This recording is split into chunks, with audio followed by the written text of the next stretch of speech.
Hello everybody, welcome back to my channel Mehras. इसमें आपके मैं क्वेश्चंस कराने वाली हूँ फिजिक्स के, और फिजिक्स में भी ऑप्टिक्स के क्वेश्चंस हैं इसमें। तो आपके न्यूमेरिकल बेस्ड क्वेश्चन ज़्यादा होंगे और आपके जो थियरी बेस्ड हैं वो कम है, क्योंकि थियरी बेस्ड मैं ऑलरेडी करा चुकी हूँ आपको लास्ट ईयर। तो अगर आपने थियरी बेस्ड क्वेश्चन नहीं देखे हैं इस चैप्टर के तो आप प्लीज़ देख लें। अभी मैं आपको कराने वाली हूँ इसमें न्यूमेरिकल बेस्ड क्वेश्चन। तो कुछ आपकी थियरी हैं, बाकी न्यूमेरिकल हैं, ठीक है। 2-4 थियरी क्वेश्चन होंगे और बाकी आपके न्यूमेरिकली होंगे सारे, देख लीजिए। पहला क्वेश्चन देखिए। पहला क्वेश्चन आपसे कह रहे हैं कि the radius of curvature of a concave mirror is 15 centimetre, it's focal length will be, क्या होगी? फोकल लेंथ आपको बतानी है दर्पण के बारे में और लेंसेज के बारे में। पहले दर्पण के बारे में बता रही हूँ मैं आपको, ठीक है। तो जैसे ये आपका है गुफा की तरह आपको दिख रहा है, तो ये क्या आपका हो गया? ये आपका हो गया अवतल दर्पण। अवतल दर्पण मतलब कॉन्केव मिरर, ठीक है। तो इसे हम कॉन्केव मिरर बोलेंगे, ठीक है। इसको कॉनकेव मिरर बोलेंगे। ये पॉलिश्ड होता है बाहर से। केव मतलब गुफा की तरह दिखता है, तो ये कॉनकेव होता है। इधर से इसका जो भी है हम देखते हैं, जैसे फोकल लेंथ हो गई, कर्वेचर हो गया, ठीक है, वो सारी चीज़ें दिखते हैं। तो अगर हम देखो, आपने देख पढ़ा होगा, अगर हम इधर से इधर की तरफ बढ़ते हैं तो हम माइनस में लेते हैं चीज़ें, और इधर से इधर की ओर बढ़ते हैं तो हम प्लस में लेते हैं सारी चीज़ें, ठीक है। तो हमारी जो रेडियस वगैरह होती हैं सारी इधर ही होती हैं इसकी, कॉनकेव मिरर की, ठीक है। तो इसलिए हमें माइनस में लेना पड़ता है इनको, ठीक है। तो हम क्वेश्चन कैसे सॉल्व करेंगे, देखिए। ये आपका कॉनकेव मिरर है, ये आपका कॉनकेव मिरर है, ठीक है। ये कॉनकेव मिरर है। इसकी उन्होंने जो कर्वेचर इधर रखा है, रेडियस ऑफ कर्वेचर वो 15 सेंटीमीटर है। तो कैसे लिखेंगे हम? r इक्वल्स टू माइनस का 15 सेंटीमीटर लिख लेंगे। आया समझ में? आ गया होगा। हमें निकालना क्या है? हमें फोकल लेंथ निकालनी है। तो फोकल लेंथ का निकालने का फॉर्मूला होता है f इक्वल्स टू r/2, ठीक है। ये फोकल लेंथ निकालने का हमारा फॉर्मूला होता है। अब आपको करना क्या है? बस r की वैल्यू रखनी है और 2 आपको नीचे रखना है और डिवाइड कर देना है, देन आपका आंसर आ जाएगा। तो आपका आंसर आ जाएगा b, तो -7.5 सेंटीमीटर ये आपका आंसर आ जाएगा। बी ऑप्शन आपका करेक्ट हो जाएगा, ठीक है। ऐसे आप निकाल के भी लिख सकते हो, जैसे मैं आपको निकाल के दिखा दूँ। अगर निकालूंगी हर क्वेश्चन तो शायद टाइम लगेगा थोड़ा सा। और 2, तो ये कितना हाफ करोगे इसको, 15 को हाफ कर दोगे तो कितना 7.5 हो जाएगा। तो ये आपका आंसर आ जाएगा, ठीक है। नेक्स्ट क्वेश्चन देखिए। नेक्स्ट क्वेश्चन आपका कह रहे हैं, सिंपल क्वेश्चन आते हैं तो प्लीज़ आप ज़रा पैनिक मत करना, जैसे इसमें बता रही हूँ वैसे वैसे करते जाना। कॉनकेव मिरर है आपका, 15 सेंटीमीटर दूर रखा है, radius of curvature of the mirror बताना है आपको, फोकल लेंथ आपको दे रखी है। तो जब आपको फोकल लेंथ आपको दे रखी है तो हमारी फोकल लेंथ क्या होगी? देखिए फोकल लेंथ आपकी हो जाएगी f इक्वल्स टू, क्या होता है, r/2। ये है आपका फॉर्मूला, ठीक है। तो आपको क्या करना है? बस आपकी r आपको निकालनी है, तो यहाँ पे क्या हो जाएगा, f इंटू 2 हो जाएगा, r इक्वल्स टू, और हमारा कितना आ जाएगा, 15 इंटू 2 30 आ जाएगा। आपका बी ऑप्शन सही हो जाएगा, ठीक है। नेक्स्ट क्वेश्चन देखिए। नेक्स्ट क्वेश्चन है आपका थर्ड, बोल रहे हैं focal length of convex mirror. आपका कॉन्वेक्स, अब कॉन्वेक्स मिरर का बता दूँ आपको। कॉन्वेक्स मिरर आपका उल्टा होता है, ये अंदर से ऐसे पॉलिश्ड होता है, इधर आपकी क्या होते हैं, पोल वगैरह होते हैं, फोकल लेंथ वगैरह होती हैं इधर आपकी, ठीक है। तो ये आपकी सारी पॉजिटिव में जाती हैं, आपको याद रखना है, ठीक है। कुछ मैंने आपको बता दिया पहले से। इधर से जाएंगे तो इधर माइनस होगा, हमारा लेफ्ट हैंड माइनस की तरफ जाएगा, राइट हैंड हमारा प्लस की तरफ जाएगा। तो आपको दे क्या रखा है इन्होंने? फोकल लेंथ दे रखी है 10 सेंटीमीटर। 10 सेंटीमीटर आपकी फोकल लेंथ है। बाकी यहाँ पर रेडियस ऑफ कर्वेचर पूछा है आपका, तो f इक्वल्स टू, ऐसे आप लिख लिया करें, f इक्वल्स टू ये दे रखा है, r हमसे पूछा है, ठीक है। तो हमें एक ही फॉर्मूला पता है कि f इक्वल टू r/2 होता है, ठीक है। अगर हमसे पूछा क्या है? हमसे पूछा रेडियस, तो रेडियस अगर हम निकालेंगे तो हमारा जो फोकल लेंथ है वो क्या हो जाता है, डबल हो जाता है। डी ऑप्शन आपका सही हो जाएगा, f इक्वल्स टू r/2। और हमें निकालना क्या है? हमें r निकालनी है, तो हम r को इधर भेज देंगे और f को इधर ले आएंगे, या फिर 2 को इधर ले आएंगे, ठीक है। तो हमें r निकालनी है, 2 को हम इधर ले आएंगे, तो f into 2 equals to r आ जाएगा, ठीक है। अब आपकी फोकल लेंथ है वो आपको दे रखी है 10 सेंटीमीटर, और आपको 2 इंटू कर देना है, 20 सेंटीमीटर आपका आंसर आ जाएगा, ठीक है। नेक्स्ट क्वेश्चन देखिए। फोर्थ कह रहे हैं आपसे, an architecture mirror is a place in front of plane mirror at a distance 10 centimetre, the distance of the image from the mirror will be, क्या होगा? तो इसका आंसर आप बताइए। तो इसमें आपकी एक मैं हेल्प कर सकती हूँ, इसमें ये हेल्प कर सकती हूँ मैं कि जो डिस्टेंस होती है वो सेम होती है, ठीक है। आपको याद रखना है। तो इसका ऑप्शन आप बताएंगे मुझे क्या होता है। नेक्स्ट क्वेश्चन देखिए। The focal length of a plane mirror is, focal length क्या होती है प्लेन मिरर की? तो वो क्या होती है आपकी, इन्फिनिटी, ठीक है। नेक्स्ट क्वेश्चन देखिए। नेक्स्ट क्वेश्चन आपसे कह रहे हैं, conjugate focus is possible only. तो कॉन्जुगेट फोकस ओनली कहाँ पे पॉसिबल होता है? तो कॉन्जुगेट फोकस जो हमारा पॉसिबल होता है वो हमारा कॉनकेव मिरर में, अवतल दर्पण में पॉसिबल होता है। 7 क्वेश्चन देखिए, the image of an object in a mirror is always smaller than the object straight and imaginary that is. तो इमेज क्या है ऑब्जेक्ट की, मिरर ऑलवेज छोटी रहती है ऑब्जेक्ट से, और जो स्ट्रेट रहती है और इमेजनरी रहती है, तो उस हम मिरर को क्या कहते हैं ये आपको बताना है।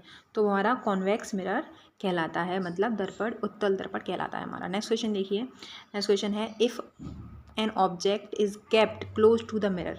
किसी भी वस्तु को हमने कहाँ रखा है, पास में रखा हुआ है। इट्स इमेज इज़ इरेक्ट, इसकी इमेज कैसी होती है आपकी, सीधी होती है। But it is kept for far away, उसे दूर रखा गया है। द इमेज इन्वर्टेड, इमेज कैसी उल्टी बन रही है। Then it will be mirror, क्या होगा। तो इसका हिंदी वर्जन आप देख लो क्या कह रहे हैं। कह रहे हैं यदि किसी वस्तु को एक दर्पण के सामने निकट रखने पर प्रतिबिंब सीधा बने, किंतु दूर रखने पर प्रतिबिंब उल्टा बने, तो वह दर्पण होगा, कैसा होगा, तो वो होगा हमारा कॉनकेव मिरर। आपका आंसर बी सही हो जाएगा, मतलब अवतल दर्पण आपका आंसर सही हो जाएगा। ठीक है, नेक्स्ट क्वेश्चन देखिए, नेक्स्ट क्वेश्चन है आपका 9 कह रहे हैं which of the following is a optical fibre. तो यूज इन ऑप्टिकल फाइबर्स कैसे करते हैं, यूज करते हैं, तो total internal reflection is use in optical fibres. ठीक है, नेक्स्ट क्वेश्चन देख लीजिए, the angle of incident at which reflected light is totally polarised for reflection from air to glass, refractive index mu is, ये दे रखा है आपको। ठीक है, तो आपको बताना है कि एंगल बताना है incident at which reflected light के, तो totally polarised for reflection for the air of glass क्या होगा, आपको ये ऑप्शन बताना है। तो इसका आंसर क्या हो जाएगा आपका, डी ऑप्शन हो जाएगा, tan इनवर्स म्यू, ये आपका आंसर हो जाएगा। ठीक, सो देखिए इसका एक फॉर्मूला होता है म्यू इक्वल्स टू tan आई। ठीक है, यहाँ पे मैं tan प्रॉपर लिख दे रही हूँ, tan आई क्या है यहाँ पे, एंगल ऑफ इंसिडेंस है। ठीक है, तो हमसे पूछा क्या, उन्होंने एंगल ऑफ इंसिडेंस पूछा है। ठीक है, तो एंगल ऑफ इंसिडेंस हम निकालेंगे तो आई इक्वल्स टू हमारा क्या आ जाएगा, म्यू बाई 10 आ जाएगा। आ जाएगा कि नहीं आ जाएगा, यस मैम आ जाएगा। तो अभी हम इसको 10 को कैसे लिखते हैं, कोई भी संख्या नीचे होती है तो हम कैसे लिखते हैं उसको, तो आई इक्वल्स टू म्यू हो जाएगा और 10 में हमारा इनवर्स आ जाएगा। आ गया ना, तो यही आंसर आपका आ रहा है। ठीक है, ऐसे है। तो म्यू इक्वल्स टू 10 आई याद रखना है आपको, म्यू इक्वल्स टू 10 आई याद रखना है आपको। क्वेश्चन आपसे पूछ सकते हैं कभी भी वो, और आपको इसमें वैल्यू भी डाल सकते हैं वो। ठीक है, नेक्स्ट क्वेश्चन देखिए, कह रहे हैं डबल कॉन्वेक्स थिन लेंसेज हैं आपके, मेड आउट ऑफ ग्लास, तो यहाँ पे ग्लास होगा नॉट ग्लास। ठीक है, glass reflection refractive index mu आपका दे रखा है both radius of curvature of medium magnitude 20 centimetre, incident light rays parallel to the axis of the lenses will converge at a distance d centimetre such that. तो इसका जो answer हो जाएगा वो आपका हो जाएगा डी, आपका डी ऑप्शन सही हो जाएगा। ठीक, 11 का डी ऑप्शन सही हो जाएगा। कैसे निकालना है वो मैं आपको बता दे रही हूँ। तो सबसे पहले आपको क्या करना है, यहाँ पे एफ इक्वल्स टू डी इन्होंने बोल रखा है क्वेश्चन में। ठीक है, फिर आपकी रेडियस दे रखी है, तो रेडियस आपकी बोथ की रेडियस क्या है आपकी 20 है। तो कॉन्वेक्स और आपका दो लेंसेज के बारे में बात कर रहे हैं, ये कॉन्वेक्स। ठीक है, तो देखो कॉन्वेक्स के बारे में बात कर रहे हैं, तो सबसे पहले R1 की जो हम R1 रेडियस है हमारी वो प्लस में जाएगी +20, और R2 जो रेडियस है आपकी वो -20 जाएगी। ठीक है, अभी आपने एक फॉर्मूला पढ़ा होगा 1/f equals to mu -1, mu की वैल्यू हमारे पास में है, और अंडर रूट में आपका कोष्टक में होता है 1/R1 -1/R2। ठीक है, इस फॉर्मूले में आपको सारी वैल्यू जितनी दे रखी हैं वो आपको पुट कर देनी है। ठीक है, कैसे पुट करेंगे, माना कि यहाँ पे हमने देखा था कि चूँकि f इक्वल टू हमारा d है, तो हम 1/f की जगह पे हम 1/d लिख देंगे, कोई प्रॉब्लम, नो प्रॉब्लम। म्यू क्या है 1.5 है, -1 था आपका, और यहाँ पे रेडियस की जो वैल्यू है वो रख देंगे। तो हम कोष्टक में 1/R1 की वैल्यू 20 है, और माइनस माइनस प्लस हो जाएगा, तो आपका क्या हो जाएगा यहाँ पे -20। ठीक है, अभी आपको आगे सॉल्व करना है, तो आप ये सॉल्व कैसे करोगे, तो 1/d है ये इक्वल्स टू 0.5 बचेगा इधर, आपको याद रखना है, और यहाँ पे कितना हो जाएगा, ये 2 हो जाएगा ऊपर, और नीचे 20। आई समझ में, ये प्लस में हो गया ना, यहाँ पे माइनस माइनस प्लस हो गया, तो हमने कॉमन लिया 20 का ऊपर लगाएगा 2। ठीक है, 2 आ गया, तो इसका आंसर जो हो जाएगा आपका वो क्या आ जाएगा, जैसे 0.5 क्या होता है, 0.5 हाफ होता है आपका, तो हाफ होता है जब हम यहाँ पे चेंज करके लिख देते हैं, मान के चलिए यहाँ पे हम 0.5 को हाफ लिख देते हैं इंटू 2/20। तो 2 से 2 तो हमारा कट गया तो d बराबर कितना आ गया हमारा, d बराबर आ गया 20। तो d बराबर हमारा क्या आ जाएगा, d इक्वल्स टू हमारा 20 सेंटीमीटर आ गया। इजी है, ठीक है, तो आपका डी ऑप्शन सही हो जाएगा। नेक्स्ट क्वेश्चन देख लीजिए। अ कॉनकेव मिरर है आपके पास में। हाँ अच्छा ठीक है, मैंने आपको मिरर के बारे में नहीं बताया तो मैं आपको बता दूं। यहाँ पे मिरर की भी बात कर रहा है और लेंस की भी बात कर रहा है। लेंस तो मैंने आपको बताया नहीं है, मिरर मैंने आपको बता दिया है। तो लेंसेज आपके ये होते हैं, ये आपके लेंसेज होते हैं। ये आपका कॉनकेव लेंस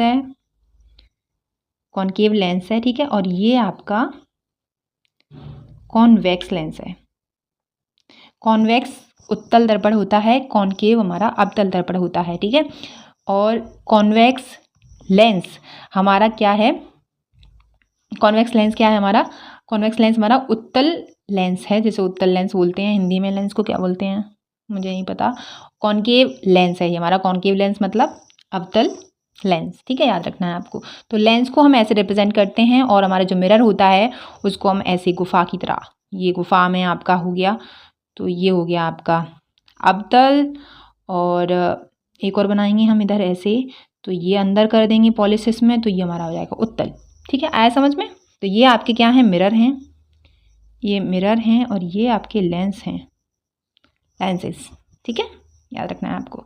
तो कह रहे हैं आपसे नेक्स्ट क्वेश्चन कि अ कॉनकेव मिरर है हमारे पास में, gives an image 3 times as large as a object place at a distance 20 centimetre from it. For the image to be real the focal length should be, ठीक है। अब image हमें real चाहिए, उसके लिए फोकल लेंथ कितनी होनी चाहिए वो आपको बतानी है। ये क्वेश्चन में आपसे पूछ रहे हैं।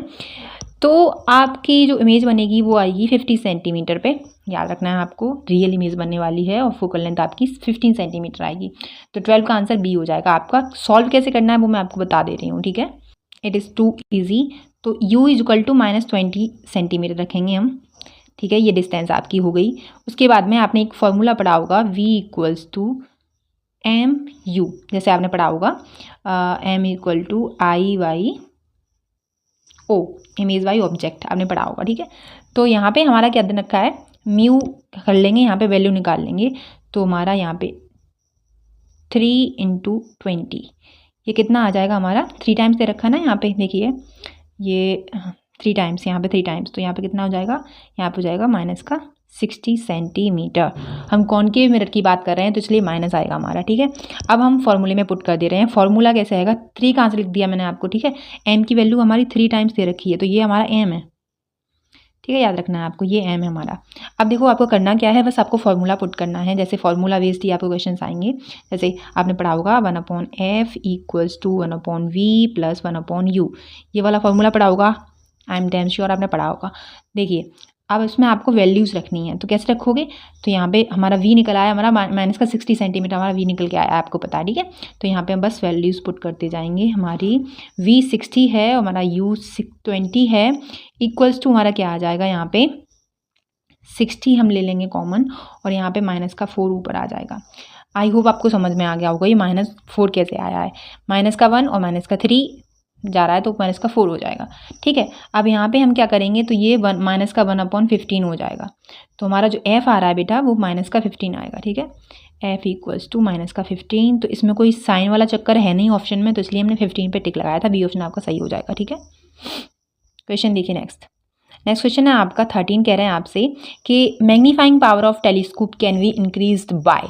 तो मैग्नीफाइंग पावर होती है टेलीस्कोप की, वो किससे इंक्रीज की जा सकती है वो आपसे पूछ रहा है। तो 13 का ऑप्शन हो जाएगा आपका बी, कि increasing focal length of objective. अगर हम ऑब्जेक्ट की क्या है क्या कर देंगे, फोकल लेंथ इंक्रीज कर देंगे तो मैग्नीफाइंग पावर है टेलीस्कोप की वो बढ़ जाएगी, ठीक है, याद रखना है आपको।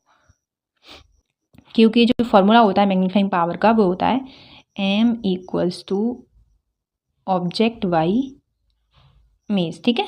तो m can be increase by increasing focal length of objective lens, ठीक है, याद रखना है आपको। नेक्स्ट क्वेश्चन देखिए 4th, कह रहे हैं आपसे 2 स्लिट्स हैं आपकी 4 mm apart, are illuminated by light of wavelength 6000 angstrom. What will be the fringe breadth on a screen placed 2 meter from the slits? तो आपको यहाँ पे आपने पढ़ा होगा उसके बारे में, कौन सा था, ए यंग फ्रिंज स्लिट्स वाला पढ़ा होगा एक फार्मूला, तो उससे रिलेटेड ये क्वेश्चन है कुछ आपका। तो इसका जो ऑप्शन है वो आपका बी ऑप्शन आ रहा है, 0.3 mm, ये आपका ऑप्शन आ रहा है। इसको सॉल्व कैसे करना है वो मैं आपको बता दे रही हूँ कि आपने पढ़ा होगा formula beta equals to lambda D by small D, ये कैपिटल डी है बाई स्मॉल डी। अब यहाँ पे सब आपको बस वैल्यूज पुट कर देनी है। लेमडा आपका दे रखा है 6000, ठीक है, इंटू 10⁻⁻10 एंगस्ट्रॉम दे रखा है, इसलिए लिखना पड़ेगा। जो बड़ा डी है हमारा वो 2 दे रखा है यहाँ पे। ये आपकी फ्रिंज ब्रेथ है जो हमारी कैपिटल डी से हम रिप्रेजेंट करते हैं। बाकी आपकी 4 जो अपार्ट है, 4 mm अपार्ट, वो आपकी इल्यूमिनेटेड ऑफ लाइट हो जाएगी। तो यहाँ पे 4 इंटू 10⁻⁻3, यहाँ से ये कट कर देंगे 2 टाइम्स और यहाँ से ये 3 टाइम्स कट जाएगा, ठीक है। तो ये जो 3 जाएंगे वो प्लस के जाएंगे ऊपर। जब 3 प्लस के जाएंगे तो कितना बचेगा, 10⁻⁻7। तो यहाँ पे कितना आ जाएगा 3000 इंटू 10⁻⁻7, ये आपका आ गया, ठीक है, ये आ गया आपका। तो अब आपको क्या करना है कि यहाँ पे ये 3 और घटा देनी है, तो कितने आ जाएंगे, ये 3 और घटाओगे तो कितना आ जाएगा, ये 4 हो जाएगा, है ना। बस यहाँ पे थोड़ा सा मैथ का खेल है, बेसिक मैथ का। तो यहाँ पे कितना आया था हमारा 3000 आया था। जब हम 3 और माइनस कर देंगे तो हमारा 4 बचेगा, है ना। तो 3 इंटू 10⁻⁻4 बचेगा, ये आपका आंसर, ठीक है। एक और घटा देंगे हम, तो 0.3 इंटू 10⁻⁻3, और हम इसको लिख सकते हैं 0.3 mm, ठीक है। आ गया आंसर, आप कर लीजिए। बी ऑप्शन आपका सही है। आई होप आपको समझ में आ गया हो। सारे फॉर्मूलेज प्लीज़ आप याद कर लेना, फॉर्मूले बेस्ड क्वेश्चन आते हैं। तो beta equals to lambda capital D by small D, capital D by small D. सबसे पहले हमने सीखा था बड़ी डी बनाना। आपने आप जब छोटे बच्चे थे ना, तो कैसे क्या सीखा था आपने, बड़ी डी बनाना। सबसे पहले मैम ने बनाया था कि ऐसे लिखते हैं ABC। तो सबसे पहले हमने छोटे थे जब, तो हमने बड़ी डी, छोटे ABCD नहीं, हमने बड़ी ABCD सीखी थी सबसे पहले। तो सबसे पहले हमारा ऊपर क्या आएगा, बड़ी डी आएगा, फिर छोटी सी आएगी डी नीचे, ठीक है। नेक्स्ट क्वेश्चन देखिए, soap bubble looks coloured due to. जो हमारे सोप बबल होते हैं वो क्यों कलर्ड दिखते हैं। तो जो सोप बबल होते हैं हमारे, वो किस लिए कलर्ड दिखते हैं, वो हमारे दिखते हैं इंटरफेरेंस के कारण। तो आपका सी ऑप्शन सही हो जाएगा, ठीक है। नेक्स्ट क्वेश्चन देखिए, if one face of prism angle 30 degree and mu आपका कितना दे रखा है, is silvered, the incident ray reflected retrace it's initial path, the angle of incidence क्या होगा। तो एंगल ऑफ इंसिडेंस के बारे में मैंने आपको बता दिया है। आई से हम एंगल ऑफ इंसिडेंस को क्या करते हैं, रिप्रेजेंट करते हैं, ठीक है। तो आपका जो ऑप्शन हो जाएगा इसमें वो हो जाएगा सी, 45 डिग्री आपका ऑप्शन आ रहा है। मैं कैसे सॉल्व करना है मैं आपको वो बता दे रही हूँ। तो सबसे पहले आपको क्या करना है, जैसे आपने पढ़ा होगा कि mu equals to sine I upon sine R, आपने पढ़ा होगा। जैसे मैं यहाँ पे पार्टीशन कर ले रही हूँ आप लोगों के लिए, ये एक हमारा पार्टीशन हो गया, ठीक है। अब यहाँ पे हम सॉल्व करेंगे क्वेश्चन को। तो हाफ क्वेश्चन इधर सॉल्व करेंगे, हाफ क्वेश्चन इधर सॉल्व करेंगे, ठीक है। तो हमने पढ़ा होगा mu equals to, just a minute, mu equals to sine I upon sine R, ये पढ़ा होगा, ठीक है। तो आपको पता है अल्फ़ाबेटिकली आई पहले आती है, आर बाद में, तो आर नीचे रहेगी, आई पहले रहेगी, ठीक है। हमसे पूछा क्या है, इंसिडेंस पर पूछा, एंगल ऑफ इंसिडेंस। तो साइन आई बराबर निकाल लेंगे यहाँ से हम। साइन आई बराबर कितना हो जाएगा, म्यू साइन आर। ये आप करना जानते होगे, इधर आप जानते होगे यार, इसमें कुछ नहीं है बड़ी बात। तो साइन आई इक्वल्स टू हमारा हो जाएगा √2 आपका दे रखा है क्या, म्यू, ठीक है, इनटू साइन 30 आपका दे रखा है एंगल। निकाल दो आप आराम से निकल जाएगा। तो sine I equals to √2 into sine 30 की वैल्यू क्या होती है, 1/2 होती है, ठीक है। फिर 2 को हम √2 लिख सकते हैं, √2 2 बार, 2 को इक्वल्स टू 2 लिख सकते हैं ना, क्योंकि √2 इंटू √2 इक्वल टू 2 होता है हमारा। तो यहाँ पे हम क्या लिखेंगे, यहाँ पे इनटू में √2 एक बार लिख लेंगे। इस 2 को बता रही हूँ मैं, 2 नहीं लिखना है यहाँ पे। अब चलो मैं नेक्स्ट स्टेप में लिख दे रही हूँ, ठीक है। ये √2 हो गया हमारा, ठीक है, इनटू हम अब 2 को लिखेंगे √2 इंटू √2, ठीक है। एक रूट से एक से √2 कट जाएगा, और 1/√2 कितना होता है, साइन 1/√2 कितना होता है, साइन 1/√2 हमारी वैल्यू होती है साइन 45 की, है ना। 1/√2 साइन 1/√2 क्या है, एंगल कौन सा बनता है, 45 बनता है। तो हमारा सी ऑप्शन इसलिए सही है, ठीक है। एंगल याद कर लेना थोड़ा बहुत आप इस चैप्टर के लिए। नेक्स्ट क्वेश्चन देखिए, if the ratio of magnification produced by a simple microscope in near point adjustment and far point adjustment is 6/5, then the focal length of the lens is क्या होगा।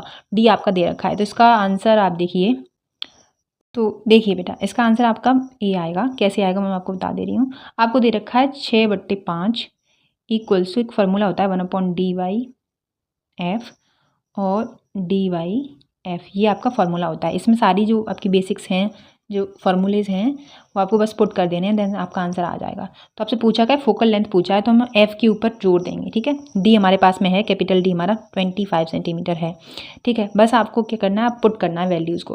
तो इसे और सिंप्लीफाई करेंगे अगर फॉर्मूले को, तो ये सिंप्लीफाई करने के बाद में ऐसा आ जाएगा 6/5 f/d +1। ये आपका सिंप्लीफाई करने के बाद में आपका ये फार्मूला बन गया है। अब आपको सिर्फ और सिर्फ वैल्यूज़ पुट करनी है, बस वैसे ही आपका आंसर आ जाएगा। तो निकालेंगे कैसे, निकालेंगे ऐसे कि f/d हमने बाहर निकाल लिया है और 6 - 5 - 1 इधर कर लिया है हमने। मैंने आपको तब जो प्लस का बना है वो उधर ले लिया है, बस इतना ही किया और कुछ नहीं किया है। और बाकी आपका जो आंसर आ जाएगा वो क्या हो जाएगा, ये इसके इक्वल हो जाएगा 1/5, ठीक है। निकाल लोगे, सॉल्व कर लोगे। देखो 5 करोगे, 5 ऊपर चले जाएंगे, यहाँ पे 1 रहेगा, तो जब 5 6 में से 1 घटाएंगे, 6 में से 5 घटाएंगे तो 1 बचेगा, 5/5 रहेगा ही, तो 1/5 आ जाएगा। तो हमें f अल्टीमेटली हमें निकालना क्या है, हमें f निकालना है। तो f और d हमें दे रखा है, तो देखिए f कैसे निकालेंगे, f हम निकालेंगे तो d/5 आ जाएगा। ये यहाँ से अगर निकालेंगे हम तो f = d/5। हमारी d क्या है, यहाँ पे कैपिटल D रखनी चाहिए मुझको, यहाँ पे d/5 आ जाएगा, ठीक है। d हमारे हमें दे रखी है 25/5, तो ये 5 आ जाएगा आपका आंसर, आपका ए ऑप्शन सही हो जाएगा, ठीक है। नेक्स्ट क्वेश्चन पर मूव करते हैं हम। नेक्स्ट क्वेश्चन आपका 18 कह रहे हैं the critical angle of a certain medium is, इतना दे रखा है, the polarising angle of a medium is क्या होगा। तो इसका जो आंसर हो जाएगा वो क्या हो जाएगा, इसका आंसर हो जाएगा आपका बी ऑप्शन, ठीक है। वैसे ही आपको आंसर निकालना है इसका भी, ठीक है। देखिए आपका जो क्रिटिकल एंगल है वो दे रखा है sin c = 3/5। आया समझ में, आ गया होगा समझ में। म्यू आपका दे रखा है आपको 5/3, ठीक है। आपका ये म्यू 5/3 होता है, ये समझिए। तो आपने पढ़ा होगा एक formula, tan i incident = mu होता है आपका फार्मूला, ठीक है। तो जब हम tan IP निकालेंगे तो IP हम निकालेंगे कैसे, IP मतलब इंसिडेंट निकालेंगे तो tan इनवर्स म्यू हो जाता है। आपको अभी भी मैंने बताया था जब फर्स्ट क्वेश्चन हमने कराया था तब। तो यहाँ पे क्या हो जाएगा, tan की जगह पे -1 और म्यू की जगह पे जो म्यू की वैल्यू होगी क्या है, वो 5/3 आ गया आंसर। इट्स बहुत ईजी है यार, बहुत ईजी क्वेश्चन हैं, ठीक है। तो आपको याद रखने हैं ऐसे। म्यू = tan i मैंने आपको बताया था, वही है बस।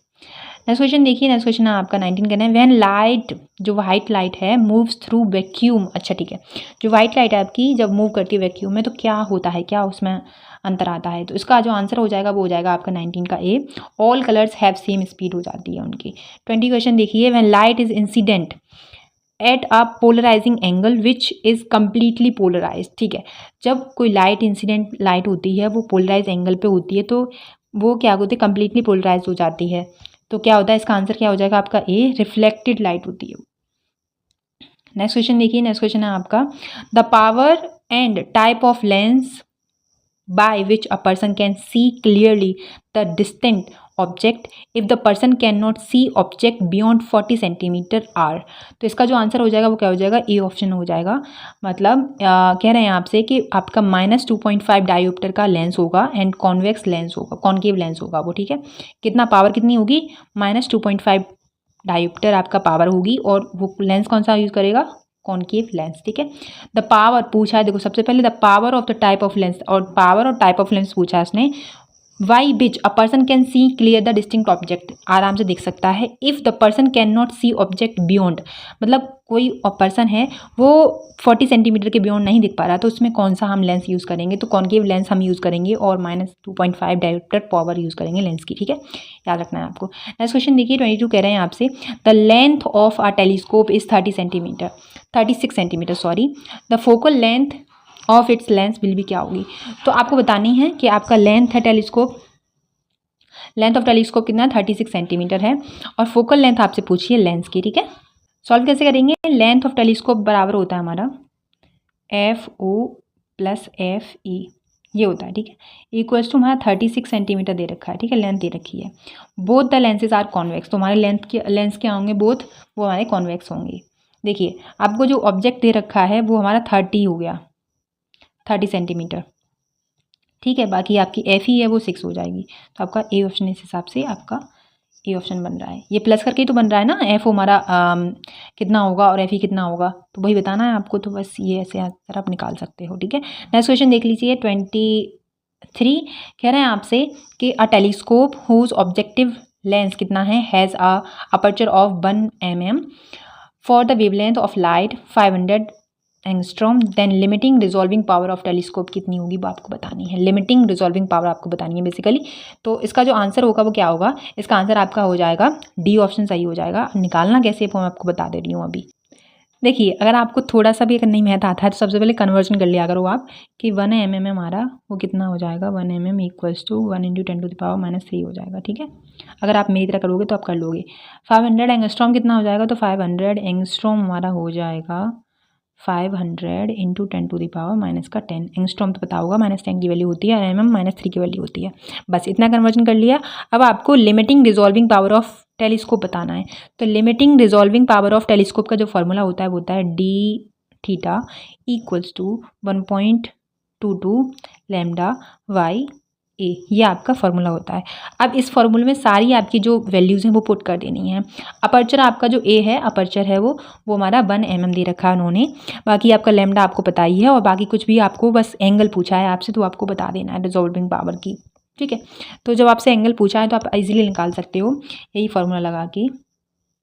देखिए तो थीटा इक्वल्स टू हमारा आ गया 1.22 इंटू लैम्डा हमारा आ गया 500 × 10⁻10 अपॉन में 1 × 10⁻³ 1 की तो कोई वैल्यू ही नहीं है भाई।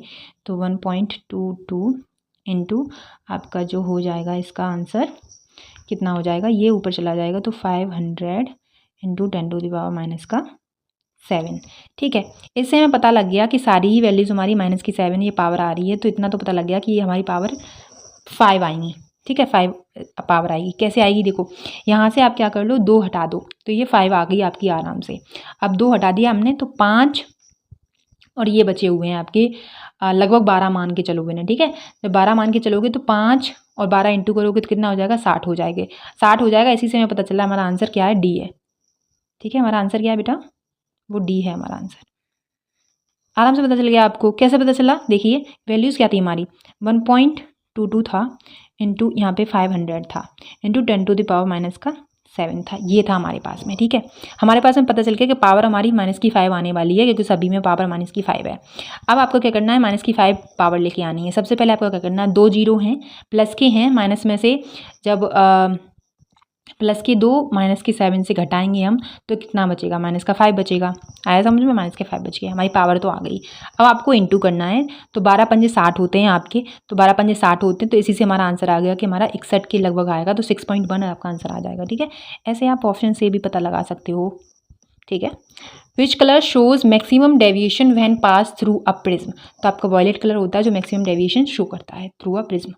तो डेविएशन हम कैसे देखते हैं, तो डेविएशन के लिए delta equals to μ-1 into A, ये होता है, ठीक है, डेविएशन के लिए।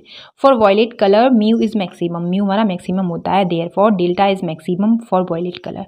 तो अगर म्यू मैक्सिमम होगा तो हमारा डेल्टा भी मैक्सिमम होगा, ठीक है। Last but not the least question देख दीजिए, a fish looking from within water sees the outside world through a circular horizon, ठीक है। If the fish is √7 metre below the surface of water, what will be the radius of the circular horizon, क्या होगा। तो radius आपको बताना है circular horizon का, ठीक है। अब हो क्या रहा है इसमें कि एक फिश है वो पानी के अंदर क्या है, अंदर से देखने की, बाहर देखने की कोशिश कर रही है, तो थ्रू सर्कुलर हॉरिजन के थ्रू, और उसकी जो क्या है वो पानी से कितनी नीचे है, √3 मीटर नीचे है। तो आप इस क्वेश्चन को कैसे सॉल्व करेंगे वो मैं आपको बता रही हूँ। देखिए कैसे सॉल्व करेंगे। सबसे पहले आपको क्या करना है, सबसे पहले आपको रिफ्लेक्टिव इंडेक्स पता होना चाहिए वाटर का। तो रिफ्लेक्टिव इंडेक्स जो होता है, रिफ्लेक्टिव इंडेक्स मैं शॉर्ट में कह रही हूँ, ऑफ वाटर है ना, ऑफ वाटर भी लिखना चाहिए मेरे को, ऑफ वाटर, इक्वल्स टू कितना आ जाएगा हमारा होता है वो 4/3, याद रखना है ये, ठीक है। तो हमने पढ़ा है कि साइन सी जो हमारा होता है, साइन सी इक्वल्स टू 1/μ होता है। म्यू क्यों बन रहा है ऐसा, म्यू होता है, ठीक है। तो यहाँ पे हम जब म्यू को नीचे रखेंगे तो हमारा 4/3 है वो उल्टा हो जाएगा, 3/4 हो जाएगा। आया, साइन सी हमारा निकल आया। यहाँ से हम टेन सी भी निकाल सकते हैं। टेन सी कैसे निकालना है आपको, तो टेन सी हमारा 1/, आपको पता है म्यू ही होता है। तो कैसे निकालेंगे हम, यहाँ पे आपका देख लीजिए, टेन सी इक्वल्स टू 3/√7 हो जाएगा। √7, इतनी मिस्टेक क्यों कर रही हूँ मैं। पता कैसे करना है आपको, जैसे आपका ये मीडियम दे रखा है आपको यहाँ पे और यहाँ पे, ये आपका मीडियम है, थोड़ा सा मीडियम देख लीजिए। यहाँ पे आपकी फिश है। अब मैं फिश कैसे बनाऊँ भाई, चलो मान के चलो ये फिश है आपकी, ये फिश है आपकी, यहाँ पे आंख बना दो, ये फिश हो गई आपकी। वो देख कैसे रही है, उसका एंगल ऐसे बन रहा है, देखो ऐसे और ऐसे, ठीक है। ये आपका क्या हो जाएगा, इनमें कौन जैसा स्ट्रक्चर बन रहा है कुछ, तो आप ऐसे समझ सकते हो। अब आपको क्या करना है, सिर्फ आपको फिगर दिखना है, फ्रॉम फिगर से आपको देखना है। तो जैसे यहाँ पे मैं आपको सब कुछ तो नहीं बता सकती, ओरिजिन ये है, याद रखना है आपको, और ए और बी ये है, बस इतना देख लो आप, ठीक है। पॉइंट ये है आपकी और ये ओ है, तो और यहाँ पे एक और पॉइंट मैं डाल रही हूँ ये, तो वो है डी, ठीक है। इतना आपको याद रखना। तो टेन सी हमारा क्या हो जाएगा, ten C equals to AD/OD, ठीक है। तो वही है R/√7, ठीक है।